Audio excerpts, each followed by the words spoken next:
നമുക്കിന്നൊരു സോയാബീൻ്റെ കഥ കേട്ടാൽ ഭയം. മസാല ഗ്രാമത്തിൽ പ്രശസ്ത പാചകക്കാരിയായിരുന്നു ലക്ഷ്മി.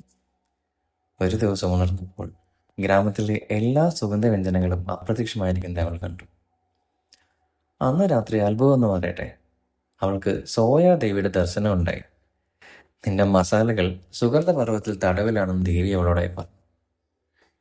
കൂടാതെ ദേവിയുടെ പ്രിയപ്പെട്ട സോയാബീനുകളെ രക്ഷിച്ചാൽ ദേവിയും സോയാബീനും അവളെ സഹായിക്കാമെന്ന് വാക്ക് നൽകി. പിറ്റേന്ന് ലക്ഷ്മി സുഗന്ധപർവ്വത്തിലേക്ക് പോയി. വഴിയിൽ കണ്ട വാടിയ സോയാബീൻ ചെടികൾക്ക് അവർ വെള്ളം നൽകി. കൃതജ്ഞതയായി ചെടികൾ അവർക്ക് കുറച്ച് സോയാബീനുകളും സമ്മാനിച്ചു. പർവ്വതത്തിൽ ലക്ഷ്മി മസാല ദുഷ്ടൻ എന്ന രാക്ഷസന്റെ അരമനയിൽ എല്ലാ മസാലകളെയും ചങ്ങലകളിൽ പൂട്ടിയിട്ടിരിക്കുന്നത് കണ്ടു. ലക്ഷ്മിയെ കണ്ടതും ഉള്ളി കരഞ്ഞുകൊണ്ട് പറഞ്ഞു, ഈ ദുഷ്ടൻ എൻ്റെ തൊലികളെല്ലാം ചെത്തിയടർത്തി. തക്കാളിയും വിളവിച്ചു, അവനെന്നെ അരിഞ്ഞു വെച്ചത്രേ.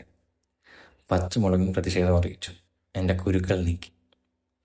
മുളക് പൊടി ചുമച്ചുകൊണ്ട് പറഞ്ഞു, എന്നെ എല്ലായിടത്തും വാരി തൂവി.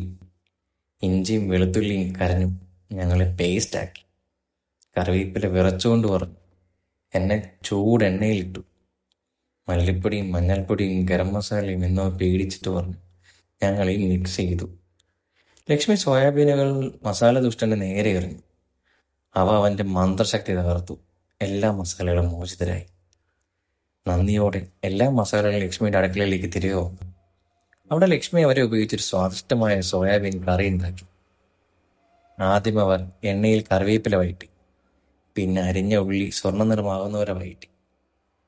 തുടർന്ന് ഇഞ്ചി, വെളുത്തുള്ളി പേസ്റ്റ്, പച്ചമുളക്, തക്കാളി എന്നിവ ചേർത്ത് അതിനുശേഷം മഞ്ഞൾപ്പൊടി, മല്ലിപ്പൊടി, മുളക് പൊടി, ഗരം മസാല, ഉപ്പ് എന്നിവ ചേർത്തു.